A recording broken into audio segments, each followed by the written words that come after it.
के एंड पे हमने देखा था सेज मोड का मॉन्स्टर बिजर्क हो जाता है और वो सभी पर अटैक करना शुरू कर देता है, जबकि सूके वहाँ पर खड़ी होती है और उसके ऊपर वो पंच मारने लगता है। सूके वहाँ से भाग नहीं सकती क्योंकि वो बहुत ज्यादा घबरा जाती है। रैन उसकी तरफ देखता है और कहता है मुझे लगता है कि मुझे जाकर उसको बचाना होगा। रैन जल्दी से अपने दोनों डैगर्स को मिलाकर वापस से अपने पास ब्लेड ऑफ एवोल्यूशन बना लेता है, यानी कि वो वापस से अपनी उसी हीलर वाली फॉर्म में आ जाता है। क्योंकि जब डैगर्स उसके पास होते हैं तब वो एक असैसिन होता है, जब उसके पास ब्लेड ऑफ एवोल्यूशन होता है तब वो एक हीलर होता है। रैन अपने ब्लेड ऑफ एवोल्यूशन को लेकर उस मॉन्स्टर के बाजू के ऊपर चला जाता है। रैन उस मॉन्स्टर के बाजू के ऊपर अपने ब्लेड ऑफ एवोल्यूशन को दंसा देता है और साथ ही अपने स्किल को एक्टिवेट करता है जो कि पेट्रीफाई है, यानी कि उसके बाजू को पत्थर बना देता है। देखने वाले भी जो देखकर बहुत ज्यादा हैरान हो जाते हैं और कहते हैं इस लड़के के पास तो डबल फार्म है, ये एक असैसिन भी है और ऊपर से ये सिंगल फार्म भी यूज कर सकता है। और साथ ही वो लोग जो देखकर बहुत ज्यादा हैरान हो जाते हैं कि जैसे इस लड़के ने अपनी तलवार को उस मॉन्स्टर के बाजू में दंसाया, उस मॉन्स्टर का बाजू स्लो होता जा रहा है जैसे कि वो पत्थर का बन गया है। जैसे ही उस मॉन्स्टर का बाजू पत्थर का बन जाता है, रैन अपनी स्वर्ड से उसके ऊपर अटैक करते हुए उसके पत्थर के बाजू को तोड़ देता है, जबकि वहीं पर नीचे सूके खड़ी होती है। वो पंच सीधा उसी की तरफ आने वाला होता है, लेकिन रास्ते में ही उसका हाथ पूरा डिस्ट्रॉय हो जाता है। सूके भी ये देखकर बहुत ज्यादा हैरान हो जाती है और कहती है ये लड़का तो बहुत ज्यादा अमेजिंग है, इस लड़के ने मेरी जान बचा ली, इसके पास और कितनी ज्यादा ऐसे पैसिव स्किल्स हैं। रैन भी नीचे उतर आता है और सूके से कहता है अगली बार तुम्हें अपना ख्याल खुद ही रखना होगा, मैं तुम्हें बचाने के लिए नहीं आऊंगा। और रैन फिर से भागता हुआ उस मॉन्स्टर पर अटैक करने के लिए आगे चला जाता है। अब क्योंकि उस मॉन्स्टर का एक बाजू भी कट चुका है, वो सुरख बालू वाला लड़का कहता है लगता है कि अब ज्यादा खतरा नहीं बचा, अब मैं आगे बढ़कर इस पर अटैक कर सकता हूँ। गिल्ड लीडर भी अपने गिल्ड वालों से कहता है अब जबकि मॉन्स्टर इतना ज्यादा पावरफुल नहीं रहा, तुम सब लोग आगे बढ़कर इस पर अटैक करो। और वो सारे चीते चलाते हुए आगे चले जाते हैं और मॉन्स्टर पर अटैक करना स्टार्ट करते हैं। फिजिकल अटैक यूजर्स उसकी टांगों पर अटैक कर रहे होते हैं, जबकि मैजिशियंस अपने मैजिक को यूज करते हुए उसे इलेक्ट्रिक शॉक्स देते हैं। वो सारे लोग मिलकर उस बेचारे मॉन्स्टर की तो हालत ही बुरी कर देते हैं। उस मॉन्स्टर की पूरी बॉडी से ब्लड निकल रहा होता है। रैन क्योंकि अपने फैंटम स्किल को यूज करते हुए ऊपर उड़ सकता है, रैन ऊपर वाली साइड से उस पर अटैक कर रहा होता है। रैन के पास विंडो ओपन होती है और उसे कहा जाता है कि तुमने मॉन्स्टर को मार दिया है। फिर उसे रिवार्ड के तौर पर 164 पॉइंट्स मिलते हैं। उस मॉन्स्टर के मरने के बाद वो सारे बहुत ज्यादा खुश हो जाते हैं। उनमें से एक हंटर कहता है यहाँ से मुझे जो रिवार्ड मिला है वो तो मेरी 6 महीने की सैलरी के बराबर है, आज तो बहुत ही बड़ा हाथ मारा है हम सब ने। रैन भी उस मॉन्स्टर को मारने के बाद काफी ज्यादा खुश होता है क्योंकि रैन को भी काफी सारे पॉइंट्स मिले हैं। रैन अपने चश्मा उतारता है और फिर से लगाकर जैसे वहाँ से जाने लगता है, सुरख बालू वाला लड़का आगे बढ़ता है और उसे कहता है ब्रदर जरा मेरी बात सुनो। रैन उसे कहता है हाँ बोलो क्या कहना है। वो उसे कहता है हम सब लोग इस मॉन्स्टर को मारने के बाद काफी ज्यादा थक चुके हैं, तो क्यों ना हम सब लोग मिलकर किसी होटल में चले और वहाँ पर इकट्ठे बैठकर कुछ खाते पीते हैं। हम सब लोगों ने मिलकर इस जीत को हासिल किया है और जश्न मनाते हैं। सुरख बालू वाला लड़का उन सब से कहता है तुम सब लोग इस बारे में क्या सोचते हो, क्या तुम सब लोग मेरे साथ होटल में चलकर खाना पीना करना चाहोगे? मैं भी एक गिल्ड का लीडर हूँ और मैं भी अपने लिए कुछ नए गिल्ड मेंबर्स ढूंढ रहा हूँ। फिर वो उस लड़की से कहता है सूके से तुम भी बहुत ज्यादा अच्छी हो, तुमने आज बहुत ही अच्छी परफॉर्मेंस की है, क्या तुम मेरे गिल्ड को ज्वाइन करना चाहोगी? सूके आगे बढ़ती है और रैन से कहती है तुम्हारा बहुत बहुत शुक्रिया, तुमने आज मेरी जान बचा ली, मेरा नाम सूके है, तुम कौन हो? सूके अपना हाथ उसके सामने करते हुए कहती है प्लीज मेरे थैंक्स को एक्सेप्ट करो। रैन पहले तो उसकी बात सुनकर हैरान हो जाता है, फिर उसके साथ हाथ मिलाते हुए कहता है मेरा नाम सॉन्ग रैन है, तुमसे मिलकर काफी अच्छा लगा। रैन का नाम सुनते ही सूके बहुत ज्यादा गुस्सा हो जाती है और वो जल्दी से अपना हाथ उसके हाथ से छुड़वा लेती है और पीछे खींच लेती है। सूके उसे कहती है क्या तुम वही वाले ज़ेंग रैन हो जो कि एक नॉर्मल रैंक की डंजन के अंदर एक स्क्वाड के साथ गया था, जबकि बाकी के सारे लोग मारे गए, तुम अकेले ही उस डंजन के अंदर से बाहर निकले और बाहर आने के बाद तुमने हांगटू गिल्ड की एक लड़की लूमी को चैलेंज किया और उसे मार डाला। बाकी के हंटर्स भी ज़ेंग रैन का नाम सुनने के बाद काफी ज्यादा चौंक जाती है और कहती हैं ये वाला नाम तो सुना सुना लगता है कि ये वही लड़का है जिसने लूमी को चैलेंज किया था। ज़ॉबी भी अपने डाकी के साथ वहीं पर आ जाती है, पहले पता नहीं वो कहाँ पर थी। वो उसे आते ही कहती है तुम जहाँ पर हो मैं तुम्हें कब से ढूंढ रही हूँ, तुम्हारे इर्द गिर्द तो बहुत सारे लोग हैं, कहीं ऐसा तो नहीं कि इन सब लोगों ने फिर से तुम्हें देख लिया है और ये सारे तुम्हारे फैन हैं। सूके अपनी बिक्सी से कहती है बिक्सी जल्दी से अटैक मोड में चेंज हो जाओ। बिक्सी सूके के आर्डर सुनने के बाद जल्दी से एक रिवॉल्वर बन जाती है। सूके के इस वेपन का नाम डेथ रिवॉल्वर होता है। सूके अपने रिवॉल्वर को रैन के सामने करते हुए कहती है चलो जल्दी से अपने ग्लासेस और हैट को उतार दो और मुझे दिखाओ क्या तुम वाकई में वही ज़ेंग रैन हो या नहीं। रैन थोड़ी देर के लिए हैरान हो जाता है। रैन को कुछ भी समझ नहीं आ रही होती कि आखिर ये लड़की चाहती क्या है, इसने उसके सामने अपनी गन को क्यों तान लिया है। ज़ॉबी भी जल्दी से अपनी छड़ी को निकाल लेती है और कहती है तुम्हें क्या हो गया, लगता है कि तुम पागल हो गई हो। सूके ज़ॉबी से कहती है पीछे ही रहो, अगर तुम आगे बढ़ी तो मैं इस लड़के के सर में एक बड़ा सा होल कर दूंगी। बाकी के सारे हंटर्स भी उस तरफ देखना शुरू कर देते हैं और कहते हैं जरा उस तरफ देखो, उस लड़की ने एक लड़के के ऊपर गन तानी हुई है, ये लड़का तो वही है जिसने यहाँ पर इस मॉन्स्टर को मारने में हमारी बहुत ज्यादा हेल्प की है। फिर उस लड़की ने उसके ऊपर गन क्यों तानी हुई है, चलो चल कर देखते हैं। लगता है कि लड़की पागल हो चुकी है, वो नॉर्मल नहीं लग रही, चलो वहाँ पर चल के देखते हैं। वो सारे हंटर्स जैसे ही सूके को रोकने के लिए आगे बढ़ने लगते हैं, वो उन सबसे चिल्लाकर कहती है सभी लोग पीछे रहो, अगर तुम सब लोग आगे बढ़े तो मैं इस लड़के के सर में एक बड़ा सा छेद कर दूंगी। रैन उसे कहता है अच्छा ठीक है, मैं अपनी हैट को उतार देता हूँ, तुम्हें गुस्सा करने की जरूरत नहीं है। रैन अपनी हेड को भी उतार देता है और साथ ही अपना चश्मा भी उतार देता है। सूकी उसका असली वाला चेहरा देखने के बाद और भी ज्यादा गुस्सा हो जाती है और कहती है, तो तुम वाकई में वही हो, तुम ही ज़ेंग रैन हो। सूकी रैन से कहती है, चलो अब जल्दी से बताओ डंजन के अंदर ऐसा क्या हुआ था। मेरा भाई तुम्हारे साथ डंजन में गया था, तुम वहाँ से जिंदा वापस आए, लेकिन मेरा भाई जिंदा नहीं आया। वो दोबारा से चिल्लाकर उसे कहती है, चलो जल्दी से बोलना शुरू करो, वहाँ पर क्या हुआ था। रैन कहता है, ये नाम सुना सुना लगता है कि मैंने इसके भाई का नाम पहले सुना है। उसी वक्त उसे याद आता है इसका भाई तो वही लड़का है जो कि सबसे पहले अपने बड़े से कुल्हाड़ी को लेकर हिडन बॉस को मारने के लिए आगे बढ़ा था और वही सबसे पहले हिडन बॉस के हाथों से मारा गया था। रैन उसकी तरफ देखकर सोच रहा होता है, इतनी रेंज से अगर ये मुझ पर अटैक करती है तो मेरे पास बचने का कोई चांस नहीं है। अगर मैं अपने फैंटम स्किल को भी यूज करता हूँ तो वो भी थोड़ी देर के लिए रहेगा। मुझे नहीं पता कि ये लड़की कब शूट करेगी, लेकिन मुझे इस बात की समझ नहीं आ रही कि मैं इसके सवाल का जवाब कैसे दूं। हालांकि मैंने उन सबको वहाँ पर मरते हुए देखा है, वो सारे के सारे हिडन बॉस के हाथों से मारे गए हैं। उनमें से ज्यादातर तो मुझे बचाते हुए मारे गए, लेकिन लास्ट पर मैंने उस हिडन बॉस को मार डाला और उन सब लोगों की मौत का बदला ले लिया। लेकिन मैं इस बात को इस लड़की को कैसे एक्सप्लेन कर सकता हूँ कि इसका भाई वहाँ पर मारा गया। रैन अपने आप में सोच रहा होता है, अब मैं क्या करूँ, मैं तो एक बड़ी मुश्किल में पड़ गया हूँ। क्या मुझे इसे बता देना चाहिए या फिर नहीं? क्या मैं इसे ये बताऊँ कि वो सारे लोग मेरी वजह से मारे गए हैं, हालांकि वो सब लोग मुझे वहाँ पर प्रोटेक्ट कर रहे थे। अगर मैं उनके साथ वहाँ पर नहीं होता, क्योंकि मैं एक कर्स्ड हीलर हूँ, यानी कि एक श्रापित हीलर हूँ, मेरी वजह से वो सब लोग बहुत ज्यादा स्लो हो गए। हम लोग वहाँ से वापस आ रहे थे, अगर हम लोग वहाँ पर नहीं रुकते, उस मॉन्स्टर के साथ फाइट नहीं करते, तो सारे लोग खुशी खुशी वापस घर आ जाते। रैन सूके से कहता है, सूके मुझे माफ कर दो, तुम्हारा भाई उस डंजन के अंदर मारा गया, लेकिन ये सारी मेरी गलती नहीं थी। हालांकि मैं भी वहीं पर था, उस मॉन्स्टर का मेरे साथ भी सामना हुआ था, लेकिन मैं तुम्हें सारी बात नहीं बता सकता। सूके आगे से रोना शुरू कर देती है और उसे कहती है, मेरा भाई मुझे वापस दो, और साथ ही वो अपनी गन को उसके सामने करते हुए ट्रिगर को दबा देती है। वहाँ पर जबरदस्त गन की आवाज आती है, यानी कि गोली चलने की आवाज आती है।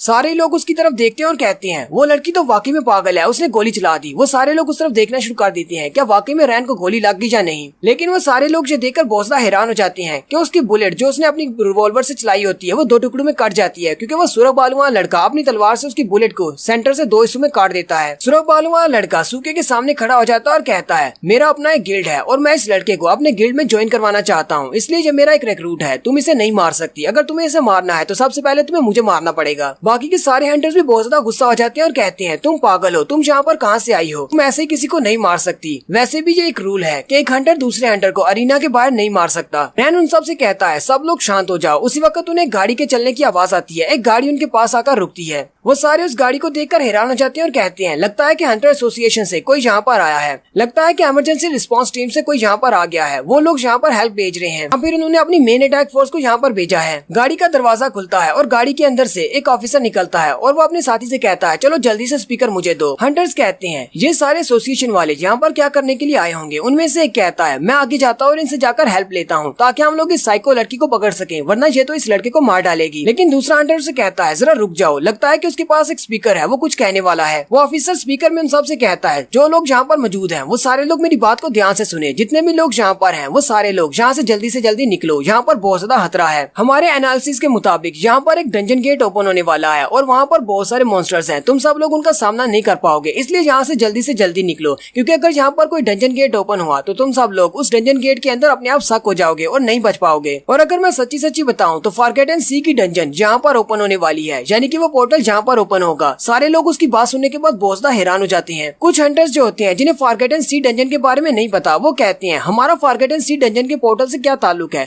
हमने अभी भी एक मॉन्स्टर को मारा है, हम लोग तो वैसे भी यहाँ से चले जाएंगे, कोई पोर्टल यहाँ पर ओपन होता है तो उसे ओपन होने दो। अरे इस सारे ऐलान का हमसे क्या ताल्लुक है। उनका गिल्ड लीडर चिल्लाकर उन सब से कहता है, तुम सब लोग बहुत बड़े बेवकूफ हो, चलो जल्दी से यहाँ से निकलो, तुम्हें फॉरगेटन सी वाली डंजन के बारे में नहीं पता, क्योंकि अगर यहाँ पर कोई पोर्टल ओपन होता है तो इसका मतलब इसके इर्द गिर्द जितनी भी चीजें हैं वो सारी उस पोर्टल के अंदर चली जाएंगी। साथ ही उस मॉन्स्टर को दिखाते हैं, वो अपना हाथ ऊपर की तरफ उठाता है और अपनी चेस्ट में डालकर अपने आप को मार डालता है। और साथ ही सी ऑफ फॉरगेटन के बॉस मॉन्स्टर को भी दिखाते हैं, जो कि अपनी डंजन के अंदर बैठा होता है। उसकी आंखों की तरफ दिखाते हैं, वो अपनी आंखें खोलता है और एक पोर्टल को एक्टिवेट करता है। हंटर एसोसिएशन वाले जो लोग यहाँ पर आए थे वो भी ये देखकर बहुत ज्यादा हैरान हो जाते हैं और कहते हैं, आखिर ये मॉन्स्टर क्या कर रहा है, ये तो थोड़ी देर पहले मर चुका था।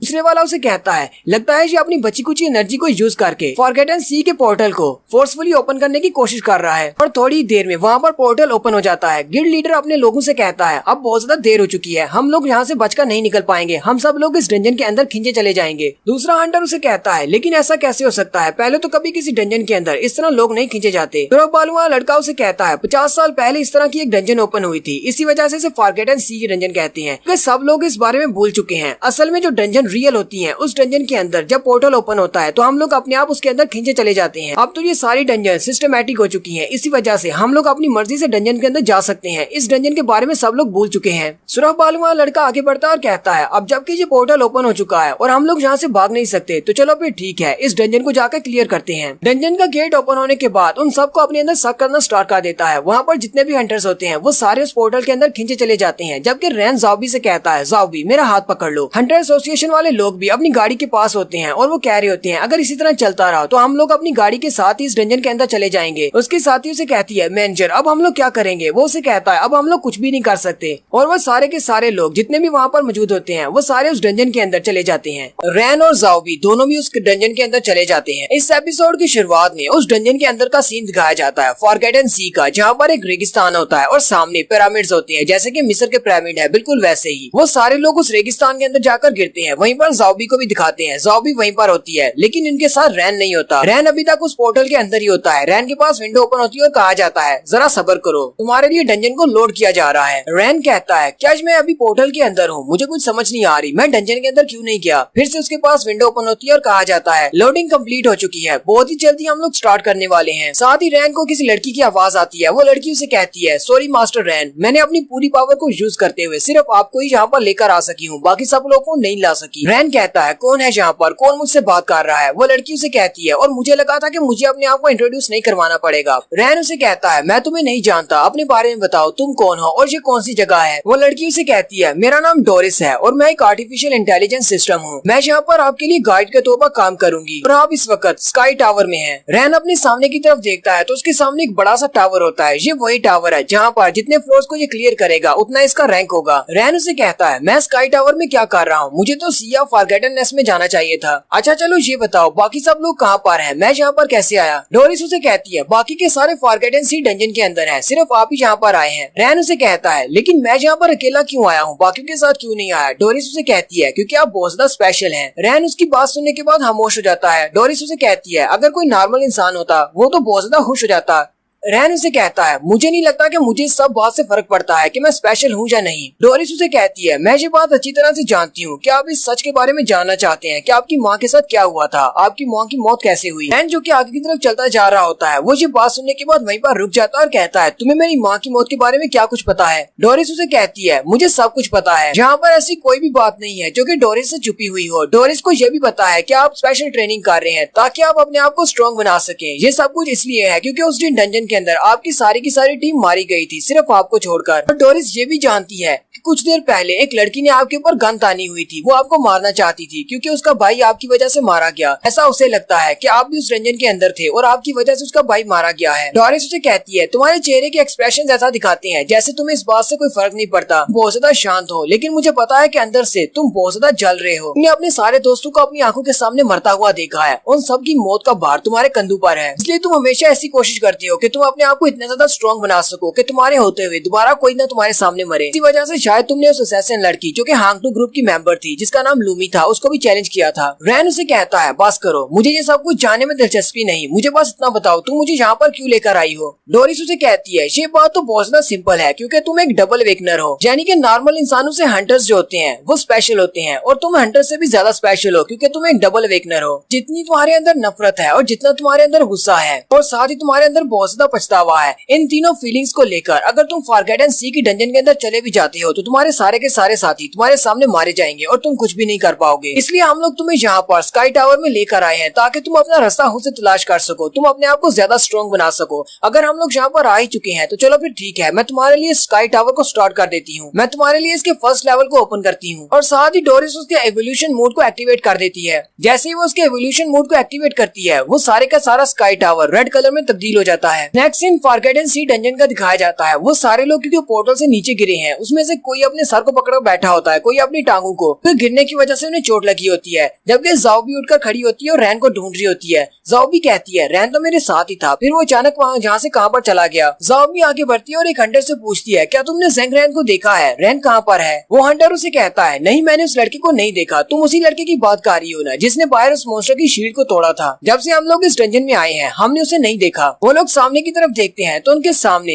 सूके खड़ी होती है। वो हंटर उसकी तरफ देखता है और कहता है तुम अभी तक जिंदा हो, तुम्हें मर जाना चाहिए था, तुम यहाँ पर क्या कर रही हो। एसोसिएशन का मैनेजर भी उनके साथ ही अंदर आ जाता है। वो उनसे कहता है तुम दोनों आपस में लड़ना बंद करो, बहुत ही जल्दी यहाँ पर मॉन्स्टर आ जाएंगे, हम सबको उनके साथ फाइट करना होगी, लोग आपस में फाइट नहीं कर सकते। सुरख बालों वाला लड़का उसे कहता है फर्स्ट वेव मॉन्स्टर्स का क्या मतलब है, क्या हमें यहाँ पर छोटे मॉन्स्टर से फाइट करना पड़ेगी, बॉस कहाँ पर है। एसोसिएशन का मैनेजर उन सब से कहता है मेरी बात का यकीन करो, हालांकि मैं एक हंटर नहीं हूँ लेकिन मैं एसोसिएशन में काम करता हूँ, इसलिए मुझे इन सब के बारे में बहुत कुछ पता है। मैंने फॉरगॉटन सी की डंजन के बारे में बहुत कुछ पढ़ा है। यहाँ पर थोड़ी देर में मॉन्स्टर्स की फर्स्ट वेव आएगी, वो मॉन्स्टर्स हम पर अटैक करेंगे और उसके बाद बहुत ही जल्दी यहाँ पर बॉस भी आ जाएगा, इसलिए हम सब लोगों को तैयार होना होगा। उसी वक्त एक जोरदार हवा चलती है और सामने से मिट्टी उड़ती हुई आती है। वो सारे लोग कहते हैं लगता है कि सब कुछ स्टार्ट हो गया है, बहुत ही जल्दी यहाँ पर मॉन्स्टर्स आने वाले हैं। एसोसिएशन वाला मैनेजर उन सब से कहता है मैंने इस बारे में सुन रखा है कि जब हमारे सामने येलो डस्ट उड़ती हुई नजर आएगी तो उसी के साथ गुम हुए लोगों के सामने सी और सैंड के गार्ड्स उनके सामने अपीयर होंगे। तो थोड़ी ही देर में उनके सामने एक बड़ा सा गार्ड सामने खड़ा होता है। उस गार्ड के पंख भी होते हैं और उसके हाथ में एक बड़ा सा ग्रिमवार होता है, यानी कि एक बुक होती है। वो उन सब से कहता है तुम सब लोग यहाँ पर क्या करने के लिए आए हो, कौन हो तुम सब लोग। वो सारे हंटर्स उसकी तरफ देखते हैं और कहते हैं इसका नाम त्रोथ है, ये इजिप्शियन गार्ड में से एक गार्ड है, इसे मौत का देवता भी कहा जाता है। इसके हाथ में ग्रिमवार है जिसके अंदर सभी लोगों के नाम लिखे हुए हैं जिन लोगों ने मरना है। इसके अलावा इसे इस रेत के समुद्र यानी फॉरगॉटन सी डंजन का गेट कीपर भी कहा जाता है। त्रोथ उन सब से कहता है तुम सब लोग कौन हो, यहाँ पर क्या करने के लिए आए हो और कहाँ पर जा रहे हो। त्रोथ उनके सामने अपनी बुक को खोलता है और उसमें से लाइट चमकता है। उनके सामने अपनी विजडम को दिखाने के लिए कुछ बड़े बड़े मंत्र बोलता है और साथ ही उन सब से कहता है अब जबकि गॉड ऑफ त्रोथ यहाँ पर आ चुका है, मैं तुम सब लोगों के लिए तुम्हारे लिए जजमेंट को पास करूंगा। मैं तुम्हारे अंदर झांक कर देखूंगा कि तुम अच्छे हो या बुरे हो, तुम लोग अपने आप को मुझसे छुपा नहीं सकते। वो सारे त्रोथ की बात सुनने के बाद कहते हैं आहिर जी क्या बकवास कर रहा है, हमें तो कुछ भी समझ नहीं आ रही और ये यहाँ पर कर क्या रहा है, ये हमारे सामने क्यों आया है, अगर इसने हम पर अटैक नहीं करना तो। यहाँ पर जो सैंडस्टॉर्म है वो तो बहुत ज्यादा बढ़ता जा रहा है, मेरी तो हेल्थ अभी तक रिकवर नहीं हुई पहले वाले अटैक की वजह से। गिल्ड लीडर उन सब से कहता है सभी लोग इकट्ठे हो जाओ, हम सब लोग मॉन्स्टर्स का मुकाबला करेंगे। अगर यहाँ पर कोई मॉन्स्टर्स आते हैं उसका टेक्नीशियन उसे कहता है बॉस यहाँ पर सैंडस्टॉर्म बिल्कुल भी कम नहीं हो रहा, क्या हम लोग अभी भी आगे बढ़ेंगे। सुरख बालू वाला लड़का उन सब से कहता है तुम लोग तो बहुत ज्यादा डरपोक हो, चलो फिर मेरी तरफ देखो मैं कैसे आगे बढ़कर इस टोथ को मारता हूँ। सुरख बालू वाला लड़का अपनी बड़ी सी स्वॉर्ड निकालता है और उस पर अटैक करने के लिए आगे बढ़ता है। जबकि तोत उसे कहता है जिन लोगों के दिल में बुराई होगी वो मेरी जजमेंट को संभाल नहीं पाएंगे, उसका वेट बर्दाश्त नहीं कर पाएंगे। और साथ ही वो अपने ग्रिम वॉर को ओपन करता है, उसके अंदर से बहुत ही तेज लाइट निकलती है, रोशनी का एक बड़ा सा टावर बन जाता है। तोत उन सब से कहता है अब मैं तुम सब के ऊपर अपनी जजमेंट को नाजिल करने वाला हूँ, देखते हैं तुम में से कितने लोग अच्छे हैं और कितने लोग बुरे हैं, कौन पास होते हैं और कौन फेल होते हैं। साथ ही नेक्स्ट सीन स्काई टावर का दिखाया जाता है जहाँ पर रैन उन मॉन्स्टर्स को मार रहा है। रैन अपने सामने आने वाले सारे मॉन्स्टर्स को मार देता है। उसी वक्त उसके पास विंडो ओपन होती है और कहा जाता है कंग्रेचुलेशंस, तुमने 9th फ्लोर को क्लियर कर लिया है। हर फ्लोर पर उसे छोटे मॉन्स्टर्स का सामना करना पड़ता है और वहाँ पर एक बॉस भी होता है। अब रैन 10वें फ्लोर पर जाने वाला है। रैन कहता है 9th फ्लोर तक पहुँचना तो बहुत ज्यादा आसान था, मुझे लगा था कि स्काई टावर काफी ज्यादा मुश्किल हो सकता है। रैन कहता है ये स्काई टावर तो बहुत ज्यादा सिंपल है, जितना हम लोग ऊपर की तरफ जाते हैं उतना ज्यादा लेवल अप होता जाता है, यानी कि मॉन्स्टर्स ज्यादा पावरफुल होते जाते हैं। मुझे ये नहीं पता कि स्काई टावर्स के ऊपर मंजिलें कितनी हैं, यानी कि इसके इतने ज्यादा फ्लोर्स हैं, लेकिन मुझे इस टावर के सिस्टम के बारे में पता है कि जब हम लोग 10वें फ्लोर तक पहुंचने हैं तो हमें फ्लोर के बॉस से फाइट करना पड़ती है। 10वें फ्लोर पर सिर्फ एक ही बॉस होता है, छोटे मॉन्स्टर्स नहीं होते। जैसे ही हम लोग उस बॉस मॉन्स्टर को मार देते हैं तो हमारे सारे के सारे रिवॉर्ड्स को कैलकुलेट किया जाता है और हमें नई एबिलिटीज मिलती हैं। रैन सीढ़ियां चढ़ते हुए 10th फ्लोर की तरफ चला जाता है और कहता है लगता है कि मैं 10th फ्लोर तक पहुंच चुका हूं, चलो फिर चल के बॉस को देखते हैं कि वो कितना ज्यादा स्ट्रॉन्ग है। रैन कहता है अब पता नहीं ये बॉस कैसा होगा, कोई बहुत ज्यादा स्ट्रॉन्ग होगा या फिर वीक वाला होगा।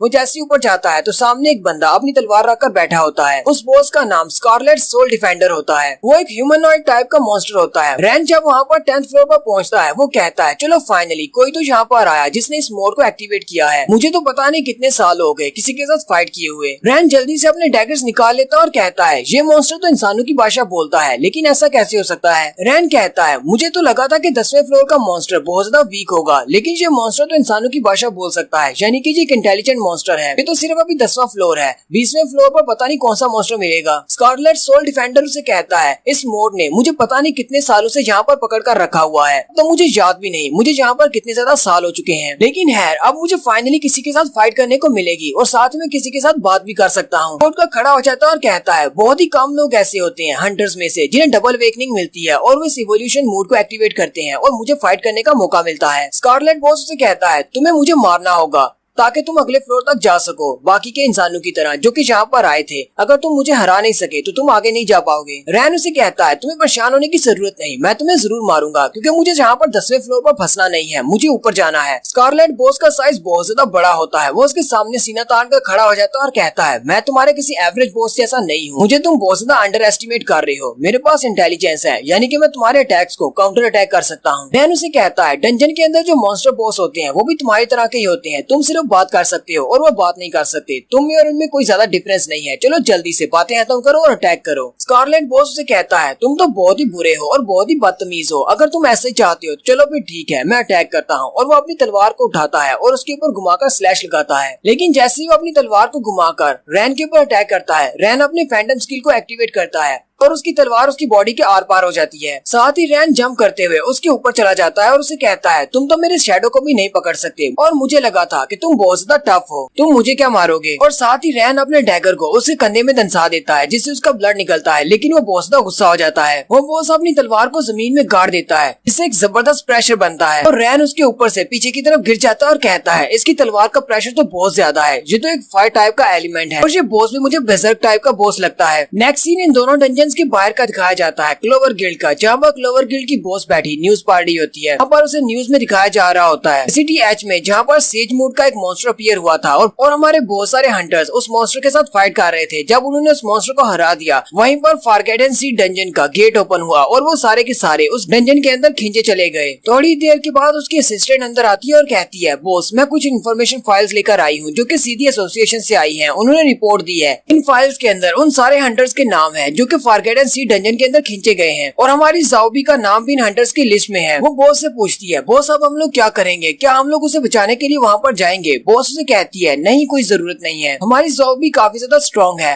वो फॉरगेटन सी डंजन के अंदर अपना ख्याल रख सकती है, लेकिन फिर भी हम लोग वहाँ पर उसे बचाने के लिए जाएंगे क्योंकि हम लोग अपने किसी मेंबर को इस तरह नहीं छोड़ सकते। हमारे पास ये एक बहुत ही अच्छा मौका है, फॉरगेटन सी की डंजन को क्लियर करने के बाद हमारे क्लोवर गिल्ड का नाम फिर से रोशन हो जाएगा, हम लोग फिर से आगे बढ़ेंगे। जल्दी से जाओ और हमारे जितने भी मेंबर्स हैं उन सभी को इकट्ठा कर लो, हम सब लोग मिलकर फॉरगेटन सी डंजन के अंदर जाने वाले हैं। एसोसिएशन की तरफ से यही लिस्ट हांगटू गिल्ड वालों को भी दी जाती है। बॉस अपने सामने उस लिस्ट को रख के बैठा होता है, जबकि वो लूमी का दोस्त उसे कहता है, बॉस अब हम लोग क्या करेंगे, सूखे भी अंदर चली गई है, हम लोग उसे बचाने के लिए डंजन के अंदर जाएंगे। हांगटू गिल्ड का लीडर यानी कि बॉस उसे कहता है, उस लड़की के बारे में मुझे जरा भी फिक्र करने की जरूरत नहीं क्योंकि वो एक आर्किटेक्ट है और वो काफी ज्यादा स्ट्रॉन्ग भी है, और वैसे भी मैंने तुमसे पहले भी कहा था कि हमारा उस लड़की से कोई ताल्लुक नहीं, हमने उसे ऐसे ही अपने ग्रुप को ज्वाइन करने दिया है। और दूसरी रही बात उस डंजन के अंदर जाने की, हम लोग वहाँ पर जरूर जाएंगे क्योंकि हमारा हांगटू ग्रुप इस पूरे सिटी का सबसे बड़ा ग्रुप है। अगर हम लोग वहाँ पर नहीं जाएंगे तो लोग बातें बनाएंगे। जाओ और जाकर हमारे सारे साथियों को इकट्ठा करो, हमारे पास जितने भी हंटर्स अवेलेबल हैं उन सबको गैदर करो, हम सब लोग एक टीम बनाकर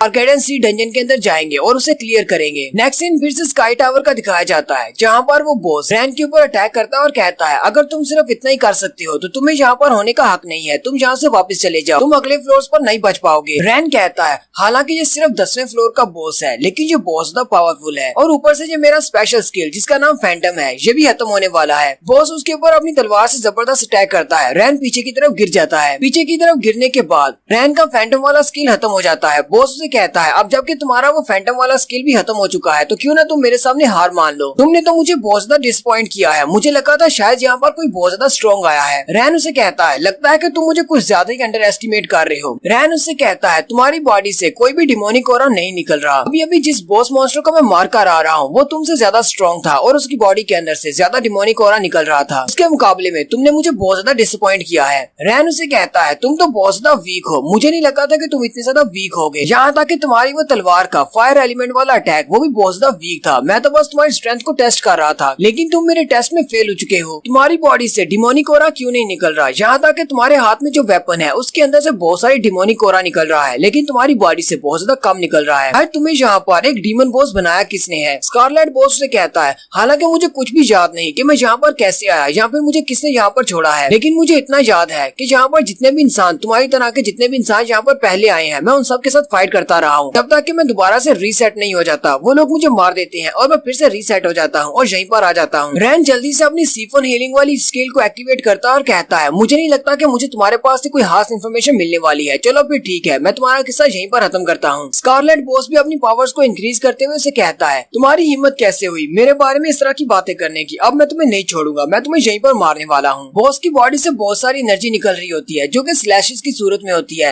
रैन जैसे जैसे आगे बढ़ता है उसके ऊपर छोटे छोटे कट लगते जाते हैं बॉस की एनर्जी की वजह से। लेकिन रैन ने क्योंकि अपनी सीफोन हीलिंग वाली स्किल को एक्टिवेट किया हुआ है, इसलिए जैसे जैसे वो आगे बढ़ता है और उसकी बॉडी पर कट लगते हैं वो साथ ही कट बढ़ते जाते हैं। रैन अपने स्पेशल डैगर को बाहर निकालता है और कहता है, ये वाला डैगर मैंने स्पेशल रखा हुआ है, अब देखना जरा मेरा एक भी अटैक मिस नहीं होगा, मैं सीधा तुम पर अटैक करने वाला हूँ, तुम्हारे बचने का कोई चांस नहीं रहा। रैन उसके उस स्पेशल स्किल के बावजूद आगे की तरफ बढ़ता जाता है। हालांकि उसकी बॉडी के ऊपर कट्स लग रहे होते हैं, लेकिन फिर भी वो अपने दोनों ब्लेड्स को लेकर उसकी तरफ आगे बढ़ता है। स्कारलेट बॉस उसे कहता है, तो इसका मतलब तुम्हारे पास एक हीलिंग एबिलिटी है, लेकिन मैं इस बात से ज्यादा हैरान नहीं हूँ। मैं हैरान इस बात से हूँ कि तुम दो फॉर्म्स को यूज कर सकते हो, यानी कि तुम्हारे पास दो क्लासेस हैं। तुम अपनी बॉडी को हील भी कर सकते हो और एक असैसिन भी बन सकते हो। स्कारलेट बॉस रैन से कहता है, अब जबकि तुमने मेरी स्ट्रेंथ को बहुत ज्यादा अंडर एस्टिमेट कर दिया है, तो फिर ठीक है, मैं अपनी फुल पावर को यूज करते हुए तुम पर अटैक करता हूँ और तुम्हें दिखाता हूँ कि मैं क्या कर सकता हूँ। रैन उसे कहता है, तुम्हें अपनी फुल पावर को मुझे दिखाने की जरूरत नहीं है, मुझे पता है कि तुम कितने ज्यादा स्ट्रॉन्ग हो। वो अपनी तलवार को घुमाते हुए उसके ऊपर अटैक करता है, लेकिन रैन अपने एक ही हाथ के साथ उसकी तलवार को रोक लेता है। रैन सिर्फ एक ही हाथ से उसकी बड़ी सी तलवार को रोक कर खड़ा होता है और साथ ही अपने हाथ को झटका देते हुए उसकी तलवार को तोड़ देता है और कहता है, अगर मैं तुम्हारी इस तलवार को तोड़ देता हूँ तो मुझे नहीं लगता कि तुम्हारे पास कुछ भी बचेगा, क्योंकि तुम्हारे पास तो डिमोनिक ऑरा ही नहीं है। वो अपने ब्लेड को टूटता हुआ देखकर बॉसता हैरान हो जाता है और कहता है, तुम मेरे ब्लेड को कैसे तोड़ सकते हो, तुम तो इतने ज्यादा स्ट्रॉन्ग नहीं थे। स्कारलेट बॉस कहता है, लगता है कि जो मेरे सामने नाटक कर रहा था वीक होने का, मुझे जल्दी से इस पर अटैक करना होगा।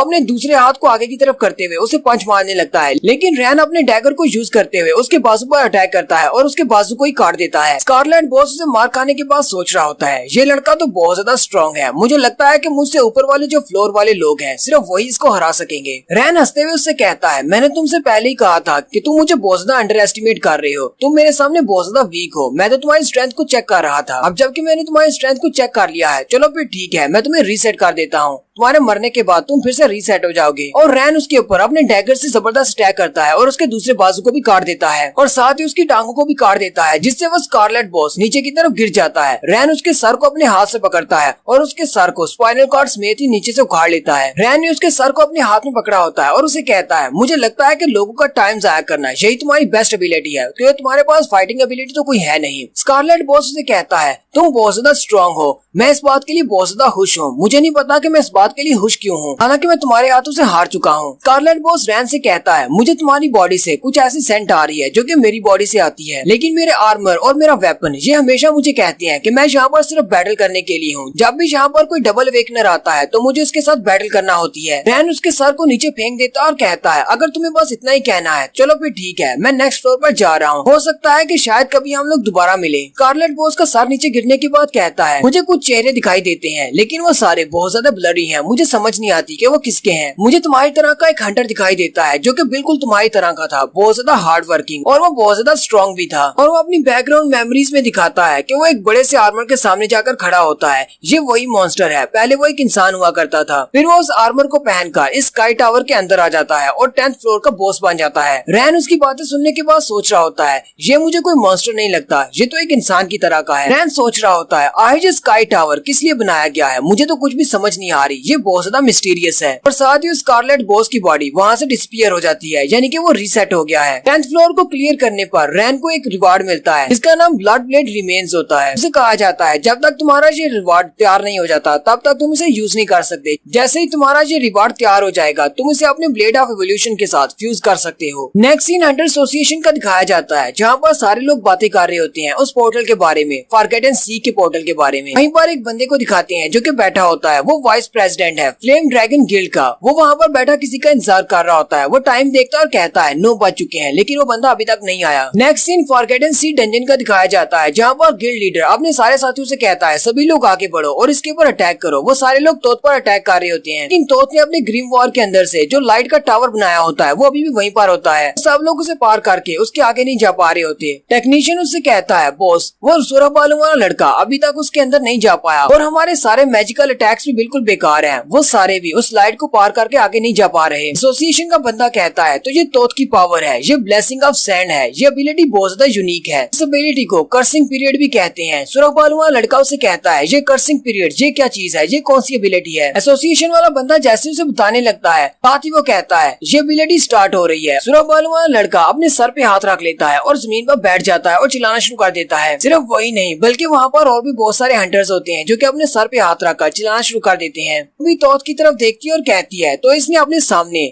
सैंड की एक बड़ी सी वाल बनाई हुई है ताकि ये अपने आप को प्रोटेक्ट कर सके, जबकि इसने इतना बड़ा सा स्पेल क्रिएट कर लिया है। लेकिन साथ ही जाओ भी हैरान भी होती है। जाओ भी कहती है हम में से बहुत सारे इसके स्पेल की वजह से इफेक्टिव हुए हैं, लेकिन मेरे ऊपर इसका कोई भी असर नहीं हो रहा। काफी सारे ऐसे हैं जिनके ऊपर इस स्पेल का असर नहीं हो रहा। एसोसिएशन वाला मैनेजर आगे बढ़ता है और उसे कहता है क्योंकि ये एक बहुत ही स्पेशल मैजिक है, ये चूजिंग मैजिक है। तोत को क्योंकि इजिप्शियन गार्ड्स में से एक गार्ड माना जाता है, यानी गार्ड ऑफ विजडम माना जाता है। ये 3 मैजिक्स में से एक मैजिक को यूज कर रहा है जिसका नाम मैजिक ऑफ कन्विक्शन है। इसका मैजिक स्पेल बहुत ज्यादा स्पेशल है। ये हमारे आधे हंटर्स के ऊपर इफेक्ट करेगा जिससे वो आहिस्ता आहिस्ता मर जाएंगे और उनके मरने के बाद यही वाला श्रापित स्पेल बाकियों के दिमाग के ऊपर भी इफेक्ट करेगा और वो भी आहिस्ता आहिस्ता मर जाएंगे। इस तरह कोई भी उसके ऊपर अटैक नहीं कर पाएगा। इन इस श्रापित स्पेल को तोड़ने का भी एक तरीका है। अगर हमारे पास हीलिंग मैजिक है, अगर हमारे हीलिंग स्पेल्स इसके श्रापित स्पेल से ज्यादा ताकतवर होंगे तो हम लोग इसके श्रापित स्पेल से निकल सकते हैं। इसी तरह ये हमें जज करता है। अगर हमारी पावर्स इससे ज्यादा होंगी, हम अपने आप को हील कर सकेंगे तो हम लोग यहाँ से जा सकते हैं। ये हमें कुछ भी नहीं कहेगा। गिल्ड लीडर उसकी बात सुनने के बाद अपने साथी से पूछता है क्या हमारे हीलर्स इस कर्ज को उठा सकते हैं, क्या वो इस श्रापित स्पेल का मुकाबला कर सकते हैं। उसके साथ वाली लड़की उसे कहती है नहीं बॉस, ये सारे लोग नहीं कर पाएंगे क्योंकि हम लोग अभी अभी सिटी एच में उस मॉन्स्टर के साथ फाइट कर रहे थे। सबकी पावर बहुत ज्यादा कम रह चुकी है। हम लोग इस वक्त इतने ज्यादा स्ट्रॉन्ग नहीं है कि इसके श्रापित स्पेल का मुकाबला कर सके, लेकिन उसके लिए हमें एक पावरफुल हीलिंग मैजिक की जरूरत है। गिल्ड लीडर अपने सारे साथियों से पूछता है क्या हमारे पास ऐसे कुछ स्ट्रॉन्ग हीलर्स हैं जो कि यहाँ पर हमारे काम आ सके और इस कर्सिंग स्पेल को खत्म कर सके। उसके साथ वाली लड़की उसे कहती है नहीं, हमारे पास ऐसा कोई भी हीलर नहीं है। सारे के सारे हीलर्स बहुत ज्यादा थक चुके हैं क्योंकि इस डंजन के अंदर आने से पहले हम लोग एक मॉन्स्टर के साथ फाइट कर रहे थे। जाओ भी कहती है अब जबकि हमारे पास कोई स्ट्रॉन्ग हीलर्स नहीं है तो हमारे पास सिर्फ एक ही रास्ता बचता है। हमें अपने कुछ सबसे ज्यादा स्ट्रॉन्ग हंटर्स को आगे बेचना होगा ताकि वो उसकी विंड वाली वाल को तोड़ सके। तो उसने अपने सामने हवा का एक बड़ा सा बवंडर बना रखा है। अगर हम लोग अपने स्ट्रॉन्ग हंटर्स को आगे बेचकर इसके इस हवा के बवंडर को चीर सके तो हम लोग आगे बढ़ सकते हैं और आगे बढ़कर इस तोत को मार सकते हैं। लेकिन हमें ये सब कुछ बहुत ही जल्दी करना होगा। जैसे ही हम लोग इसके इस बवंडर को खत्म करेंगे उसी के साथ हमें आगे बढ़कर तोत पर अटैक करना होगा, इससे पहले कि वो दोबारा से अपने श्रापित स्पेल को एक्टिवेट करे। एसोसिएशन का मैनेजर उसे कहता है अगर हम लोग तोत के इस हवा के बड़े से बवंडर को पार भी कर लेते हैं तो भी हमारे पास एक तीसरा मसला है। तोत के पास एक और स्पेशल पावर है जिसे द रियल एल्यूजन कहते हैं। हमें नहीं पता कि असली वाला तोत कहाँ पर है। हम लोग अगर इस पर अटैक करते हैं तो हमें नहीं पता कि यही असली वाला है या नहीं। एसोसिएशन का मैनेजर उसे अभी यही सारी बातें बता रहा होता है कि उसी वक्त उसके ऊपर भी कर्स वाला स्पेल काम कर जाता है और वो अपने सर को पकड़कर वहीं पर गिर जाता है। जॉब भी आगे बढ़ती है और कहती है मास्टर ली आपको क्या हुआ, कहीं ऐसा तो नहीं कि उस तोत ने अपने श्रापित स्पेल के साथ तुम्हें भी कर्स कर दिया है। गिल्ड लीडर कहता है क्या वाकई में हमारे पास कोई भी ऐसा हीलर नहीं है जो कि हमें यहाँ पर बचा सके, क्योंकि अगर हमारे पास कोई भी हीलर नहीं हुआ तो हम लोग तोत को नहीं रोक पाएंगे और हम लोग यहीं पर इसी डंजन के अंदर मारे जाएंगे। अगर हम लोग इस डंजन के अंदर मर जाते हैं तो इसका मतलब हम रियल लाइफ में भी मर जाएंगे। वो अपने बाकी के साथियों की तरफ देखता है तो वो सारे भी उसके हवा के बवंडर के साथ फाइट कर रहे होते हैं लेकिन उससे आगे नहीं निकल पा रहे होते। गिल्ड लीडर कहता है ऐसा नहीं चलेगा, हमारे सारे साथी इस तरह तो मारे जाएंगे, मुझे कुछ न कुछ करना पड़ेगा। गिल्ड लीडर जल्दी से अपनी तलवार निकालता है और कहता है उसका हवा का बवंडर बहुत ज्यादा फैलता जा रहा है, हमारे करीब आता जा रहा है, हम सब लोग इससे नहीं बच पाएंगे, मुझे कुछ न कुछ करना पड़ेगा। गिल्ड लीडर भागता हुआ अपनी तलवार को हाथ में लेकर आगे की तरफ बढ़ता है और कहता है मैं अपने सारे साथियों को उस हवा के बवंडर से बाहर निकाल लाऊंगा। गिल्ड लीडर भागता हुआ उस हवा हवा के बवंडर के पास चला जाता है, लेकिन जैसे वो उस पर अटैक करने लगता है तो उसे कहता है तुम्हारे जैसे हंटर्स को जिंदा रहने की कोई हक नहीं है, जिन्हें ये भी नहीं पता कि उनकी लिमिट क्या है। और साथ ही वो अपने हवा के बवंडर के साथ उसके ऊपर अटैक करता है, जिसकी वजह से गिल्ड लीडर पीछे जाकर गिरता है। गिल्ड लीडर पीछे जाकर गाड़ी के साथ गिरता है। ये वही गाड़ी है जो कि एसोसिएशन के मैनेजर की थी और वो गाड़ी भी उनके साथ ही अंदर आ गई थी। गिल्ड लीडर अपने पीछे की तरफ देखकर उस गाड़ी को देखकर बहुत सा हैरान हो जाता है। तो अपनी पावर्स को यूज करते हुए अपने बवंडर को और भी ज्यादा फैलाता जा रहा होता है, लेकिन उसे वक्त दिखाते हैं। गिल्ड लीडर उस गाड़ी के अंदर बैठ जाता है और उस गाड़ी को चलाता हुआ उसके बवंडर की उस दीवार को पार करते हुए आगे आ जाता है। बाकी के सारे हंटर्स भी ये देखकर बहुत ज्यादा हैरान हो जाते हैं और कहते हैं ये गाड़ी तो इस हवा के बवंडर को पार कर सकती है। वो गाड़ी आगे चली गई है। गिल्ड लीडर अपनी गाड़ी को उस बवंडर के पार ले जाता है और अपनी गाड़ी से नीचे उतरकर अपनी तलवार को निकाल लेता है और कहता है ये हमारे लिए उम्मीद की आखिरी किरण है, मुझे इसको मारना ही होगा ताकि मैं अपने सारे के सारे गिल्ड मेंबर्स को बचा सकूं। गिल्ड लीडर अपनी पावर्स को यूज करते हुए अपने एक स्पेशल स्किल को यूज करता है जिसका नाम एडवांस डीमन स्वर्ड होता है। वो अपनी तलवार को यूज करते हुए एक जबरदस्त स्लैश लगाता है और उस तोत को सेंटर से 2 हिस्सों में काट देता है। गिल्ड लीडर तोत से कहता है मुझे पता था कि जब तक तुम्हारे इर्द गिर्द वो बवंडर वाली वाल है तब तक हम लोग तुम तक नहीं पहुंच सकते, लेकिन जैसे ही हमने उस दीवार को गिरा दिया यानी कि तुम्हारे बवंडर को डिस्ट्रॉय कर दिया और हम पार आ गए, तुम्हारे ऊपर हमारे फिजिकल अटैक्स काम कर सकते हैं। जाओ भी ये अटैक देखकर बहुत ज्यादा हैरान हो जाती है और कहती है इसने न सिर्फ अपनी तलवार के एक ही स्लैश के साथ उसके हवा के बवंडर को भी चीर दिया बल्कि उसके डिफेंसेस को खत्म करते हुए उस बॉस मॉन्स्टर को भी मार दिया है, यानी कि तोत को भी मार दिया है। जैसे ही वो तोत पर अटैक करता है तोत वहाँ से गायब हो जाता है। तोत के गायब होने के साथ ही हवा का बवंडर भी वहाँ से गायब हो जाता है, लेकिन साथ ही गिल्ड लीडर देखकर बहुत ज्यादा हैरान हो जाता है। जैसे वो साइड पर देखता है तो तोत उसके सामने खड़ा होता है। गिल्ड लीडर कहता है ये तो यहाँ पर है तो फिर मैंने किसको मारा था, लगता है कि इसने अपनी थर्ड एबिलिटी को यूज किया है जो कि द रियल इल्यूजन थी। इसकी इल्यूजन इतनी ज्यादा परफेक्ट थी कि मुझे लगा कि ये इसकी रियल बॉडी है। तोत वापस आने के बाद गिल्ड लीडर से कहता है क्योंकि तुमने मुझ पर अटैक किया है अब इसलिए तुम्हें मरना होगा, और साथ ही वो अपने पास से अपने पंजे को यूज करते हुए उसकी तरफ आगे बढ़ाता है। तोत अपने पास से ब्लैक मैजिक को यूज कर रहा है जिसकी वजह से उसने डार्कनेस का एक बड़ा सा हाथ बनाया होता है जिसकी मदद से वो गिल्ड लीडर पर अटैक कर रहा है। गिल्ड लीडर उसके आगे आगे भाग रहा होता है ताकि वो उसके हाथ को डॉज कर सके। गिल्ड लीडर उसके हाथ से बचता हुआ आगे की तरफ भाग रहा होता है और कहता है ये तो डार्क मैजिक है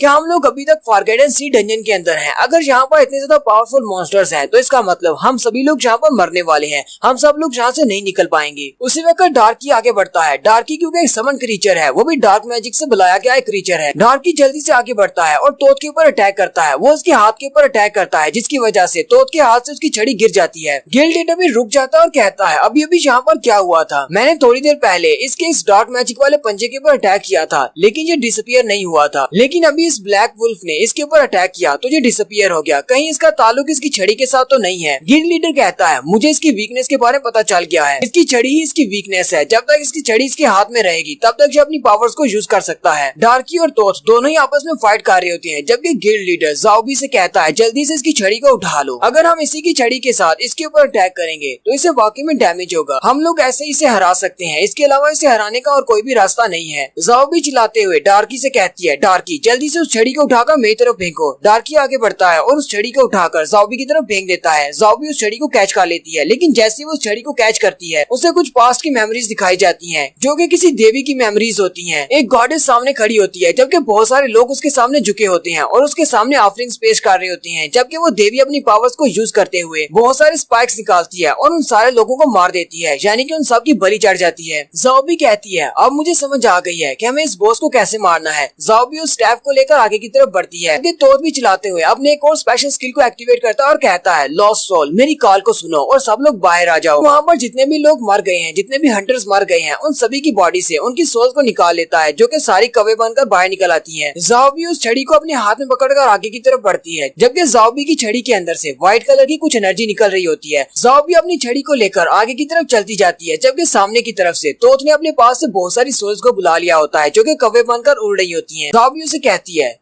गेटकीपर तोत ये तुम्हारी लास्ट ट्रिक है, इसके बाद तुम्हारे पास और कोई भी ट्रिक नहीं बचेगी। गिल्ड लीडर भी चिल्लाते हुए उसे कहता है जाओबी जल्दी से वापस आ जाओ, ये बॉस अपने अल्टीमेट मूव को यूज करने वाला है, तुम इसके सामने नहीं टिक पाओगी। लेकिन ज़ॉम्बी उसकी बात नहीं सुनती और वो आगे की तरफ चलती जाती है। वो सारे कौवे आगे बढ़ते हैं और उसके ऊपर अटैक करते हैं, लेकिन फिर भी वो उनके सामने आगे चलती जाती है और जितने भी कौवे उसकी व्हाइट रोशनी के साथ टकराते हैं वो सारे वहीं पर डिस्ट्रॉय हो जाते हैं। जबकि उसकी छड़ी के अंदर से जो व्हाइट कलर की रोशनी निकल रही होती है वो सीधी जाकर तोत पर पड़ती है और तोत भी बहुत ज्यादा हैरान हो जाता है। उस व्हाइट एनर्जी की वजह से तोत की बॉडी पर बहुत ज्यादा डैमेज होता है, जिसकी वजह से वो चिल्लाना शुरू कर देता है और थोड़ी देर में वो वहाँ से डिसअपियर हो जाता है और उनके पास विंडो ओपन होती है और कहा जाता है कि तुम लोगों ने फॉरकेडन सीक डंजन के गेटकीपर को हरा दिया है। जबकि ज़ॉम्बी से कहा जाता है कि तोत को मारने पर तुम्हें उसकी छड़ी मिली है, तुम उसकी छड़ी को फ्रीली यूज कर सकती हो। तोत के मरने के फौरन बाद वो सारे लोग जो कि उसके श्रापित स्पेल से इफेक्टेड हुए थे वो सारे बिल्कुल नॉर्मल हो जाते हैं और कहते हैं क्या वाकई में हम लोग ठीक हो चुके हैं, हमारे ऊपर से श्राप उठ चुका है। और वो सारे काफी ज्यादा खुश होते हैं कि उनकी जान बच गई। वो सारे आपस में बातें कर रहे होते हैं। एक कह रहा होता है मैंने सुना है कि इस लड़की ज़ॉम्बी और हमारे प्रेसिडेंट यानी कि हमारे गिल्ड लीडर ने इन दोनों ने मिलकर हमारी जान बचाई है और उस तोत को हराया है। तोत को हराने के बाद वहाँ पर सामने एक छोटे पिरामिड के अंदर से एक जबरदस्त रोशनी निकलती है। रोशनी की एक बीम निकल रही होती है। यहाँ पर वो जितने भी बॉस को हराएंगे उस बॉस को हराने पर एक छोटे पिरामिड के अंदर से इसी तरह की रोशनी निकलेगी। गिल्ड लीडर ज़ॉम्बी से कहता है चलो शुक्र है हम लोगों ने उसे मार डाला। जबकि ज़ॉम्बी सोच रही होती है अब मुझे एक नया वेपन मिल गया है, मेरे पास एक नई छड़ी आ गई है। ज़ॉम्बी और डार्की दोनों ही बड़ा जबरदस्त स्टाइल मारते हुए कहते हैं ये डंजन तो बहुत ज्यादा कूल है। हंटर एसोसिएशन का मैनेजर भी बिल्कुल ठीक हो जाता है और उन सब से कहता है चलो अच्छा है कि तुम दोनों ने मिलकर उस तोत को मार दिया है। डंजन का एक बॉस मर चुका है, अब हमें बाकी के सारे बॉसेस के बारे में सोचना है कि उनको कैसे मारना है। लेकिन उससे पहले हम सभी काफी ज्यादा एग्जॉस्टेड हो चुके हैं, हम सबको रिकवर करने के लिए फर्नांडो ओएसिस जाना पड़ेगा। मेंटर उन सब से कहता है हम सब लोग जल्दी से जल्दी फर्नांडो ओएसिस पहुंच जाते हैं। मुझे लगता है कि एसोसिएशन वाले हमारे लिए हेल्प भेजेंगे, अगर वो लोग हेल्प भेजेंगे तो वो सारे लोग वहीं पर मिलेंगे। जब तक एसोसिएशन वाले हमारे लिए कोई मदद नहीं भेजते हम सब लोग फर्नांडो में जाकर रह सकते हैं। लेकिन फर्नांडो ओएसिस तक पहुँचने के लिए हमें पहले उस पायरामिड तक जाना है जिसके अंदर से वो लाइट निकल रही है। जैसे ही हम लोग उस लाइट में जाकर पहुँचेंगे वो एक पोर्टल है, वो हमें उस जगह पर पहुँचा देगा जहाँ हमें जाना है। साथ ही नेक्स्ट सीन स्काई टावर का दिखाया जाता है जहाँ पर रैन के पास विंडो ओपन होती है और उसे कहा जाता है तुम्हें बहुत ज्यादा बधाई हो, तुम स्काई टावर के 50 लेवल तक पहुँच चुके हो। और यहाँ पर उसे 3 ऑप्शन में से चूज करने का ऑप्शन दिया जाता है। इसका सबसे पहला ऑप्शन होता है अपने आर्मर को 20% तक इंक्रीज करना, दूसरा ऑप्शन होता है अपनी हेल्थ को 60% तक इंक्रीज करना